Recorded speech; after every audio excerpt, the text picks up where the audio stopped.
Subscribe to mytamilmovie.com. Thank you.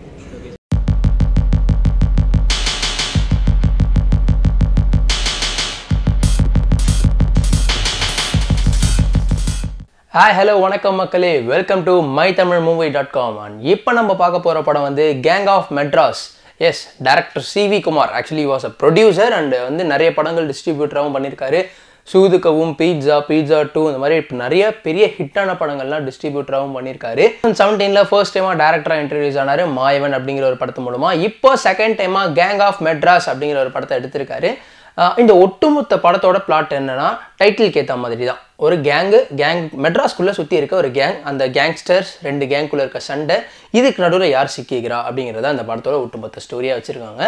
இந்த படத்தில் ஒட்டுமொத்தமாக சொன்ன அந்த பேஸ் லைன் என்ன, எல்லாமே அளவாக தான் இருக்கணும். அளவுக்கு மீறினா எல்லாமே பிரச்சனை தான். லவ் அளவாக இருக்கணும், கோபம் அளவாக இருக்கணும், ஆசை ரொம்ப அளவாக இருக்கணும். ஸோ இதெல்லாமே அளவுக்கு மீறும் போது என்ன நடக்குது, என்னெல்லாம் நடக்குது, அதுக்கு யாரெல்லாம் பழி வாங்குறாங்க, யார் பலிக்கடாவாக மாறுறாங்க அப்படிங்கிற எல்லா விஷயத்தையும் இந்த படத்தை சொல்லியிருக்காங்க.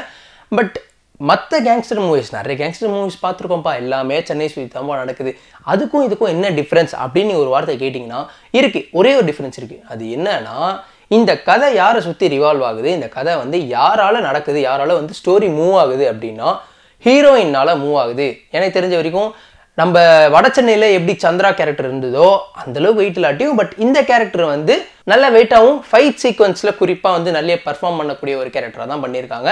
அண்ட் அவங்களுக்காக தான் சுற்றி இருக்க கேங்ஸ்டர்ஸ்குள்ளே வந்து ஒரு சண்டை வருது. அண்ட் ஏன் வருது, எதுக்கு வருதுங்கிற ரீசன்ஸ்லாம் வந்து உங்களுக்கு படம் பார்க்கும்போது தான் தெரியும், நான் சொல்ல மாட்டேன், ஓகேவா? இந்த படத்தில் நம்ம ஹீரோயின் தான் வந்து எம் குமர சன் ஆஃப் மகாலட்சுமியில் வர ஜெயம் ரவியோட கேரக்டர் பண்ணியிருக்காங்க. அப்போ பிரகாஷ் ராஜ் யாரு? Yes, of course the terrific villain of Tamil சினிமான்னு இப்போ ரீசெண்ட் டேஸில் சொல்கிறது வந்து நம்ம டேனியல் பாலாஜி. ஸோ அவர் தான் வந்து நம்ம பிரகாஷ் ராஜ் சாரோட கேரக்டர் பண்ணியிருக்காரு. கமான் குமார் ஆனுவாங்களே அந்த மாதிரியான ஒரு கேரக்டர்.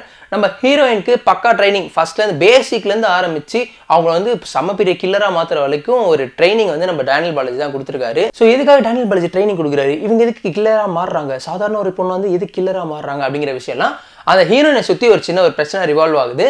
அண்ட் அந்த பிரச்சனைக்காக அவங்க வந்து ஒரு ஸ்டெப் எடுத்து வச்சு எதுக்காக எல்லாம் நடக்குதுன்னும் போது அங்கேருந்து ஒரு ஸ்டோரிக்கு ட்ராவல் ஆகுது. அந்த ட்ராவலில் அவங்க வந்து நான் பழி வாங்கணும், நான் இவங்களெல்லாம் இது பண்ணணும் அப்படின்னு ஆரம்பிக்கிறாங்க.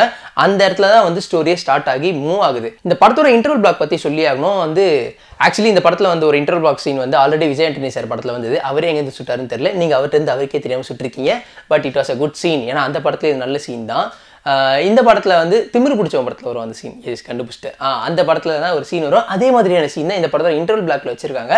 படத்தோட டைட்டில் பிளாக்கை வந்து ஸ்டார்டிங்லேருந்து எதிர்பார்த்துட்டே இருந்தேன், ஏன்னா அந்த ஃபாண்ட்ல நல்லா இருந்தால் எதிர்பார்த்துட்டே இருந்தேன் எங்கே வருன்ட்டு. ஸோ பார்த்துட்டே இருக்கும்போது டைட்டில் போடவே இல்லை கடைசி வரைக்கும். பேர் எல்லாத்தையும் போட்டாங்க, director, music director, writer, actor எல்லாரையும் போட்டாங்க. கடைசியில் பார்த்தா டைட்டிலே போடல. சரி எங்கேப்பா டைட்டில் வரும்னு வெயிட் பண்ணிட்டே இருக்கும்போது ஃபர்ஸ்ட் ஆஃபே முடிய போகுது, வேர் இஸ் த டைட்டில் அப்படின்னு ஷாக்காக இருக்கும்போது தான் அப்போ ஒரு மாஸ் என்ட்ரியில் நம்ம ஹீரோயின் நடந்து வராங்க, பின்னாடி அவங்க கேங்கே வருது, இதான்ப்பா கேங் ஆஃப் மெட்ராஸ்னு காமிக்கிறாங்க. டைட்டிலுக்கான அங்கே தான் வருது இன்டர்வல் பிளாக்கில். ஸோ அந்த மாதிரியான ஒரு கொஞ்சம் டிஃப்ரெண்ட்டாக விஷயங்கள் ட்ரை பண்ணி ஒரு தெளிவான ஒரு படம் கொடுத்துருக்காங்க. ஸோ கேங் ஆஃப் மெட்ராஸ் இந்த படத்தை பற்றி சொல்லணும்னா, இந்த படம் வந்து ஹீரோயினுக்காக எடுக்கப்பட்ட ஒரு படம்னு சொல்லலாம். ஹீரோயினை வச்சு அவங்களுக்காக நடக்கக்கூடிய ஒரு படம்னு சொல்லலாம். அவங்க வந்து அவங்க ஹேர் கட் பண்ணுறதா இருக்கட்டும், இல்லை அந்த ஸ்டன்ட் சீக்வன்ஸ் நிறைய பெர்ஃபார்ம் பண்ணியிருக்காங்க, நல்லா பெர்ஃபார்ம் பண்ணியிருக்காங்க.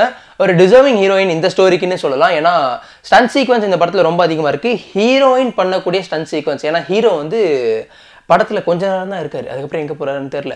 அதுக்கப்புறம் ஹீரோயின் தான் படம் ஃபுல்லாக ட்ராவல் ஆகுறாங்க. நம்ம கூட ஃபஸ்ட்டு போஸ்டர் அப்புறம் இந்த ட்ரெய்லர்லாம் பார்க்கும்போது பார்த்தாலும் ரத்தம் அப்படியே ரவுடி பசங்களாம் இருப்பாங்கன்னா, இல்லை ரவுடி பொண்ணாக இருக்காங்க, அதே ரத்தம் தான், அதே கொடூர கொலைகள் தான், பட் என்ன ரவுடி பொண்ணாக இருக்காங்க. ஸோ அதெல்லாம் வந்து இந்த படத்தில் கொஞ்சம் புதுமையான விஷயங்கள் அப்படின்னு சொல்லலாம். அதை தாண்டி சொல்ல வந்த விஷயம் கரெக்டாக கிளியராக சொன்னாங்க. கிளைமேக்ஸில் ஒரு டைலாகவும் வச்சு முடித்தாங்க. யாருமே அதிகமாக ஆசைப்படக்கூடாது, எல்லாமே அளவாக ஆசைப்படணும், எதுக்குமே அளவாக தான் ஆசைப்படணும். அளவுக்கு மீறினால் என்னெல்லாம் அவங்க அளவுக்கு மீறினால் அமுதமும் நஞ்சுங்கிறது நம்ம படிச்சிருப்போம்ல, அந்த மாதிரியான விஷயம் தான் அந்த படத்தில் சொல்லியிருக்காங்க. ஸோ மிஸ் பண்ணால் போய் பாருங்கள். பார்த்துட்டு வந்து உங்களுக்கு எந்த விஷயம்லாம் பிடிச்சது, நான் எந்த விஷயம் நோட் பண்ணல, நீங்கள் எந்த விஷயம் நோட் பண்ணீங்க அப்படிங்கிறத கமெண்ட் செக்ஷனில் கமெண்ட் பண்ணுங்கள். மறக்காமல் மை தமிழ் மூவிஸ்க்கு சப்ஸ்கிரைப் பண்ணுங்கள். இந்த வீடியோ பிடிச்சிருந்தா லைக் அண்ட் ஷேர் பண்ணிடுங்க. Okay, tata.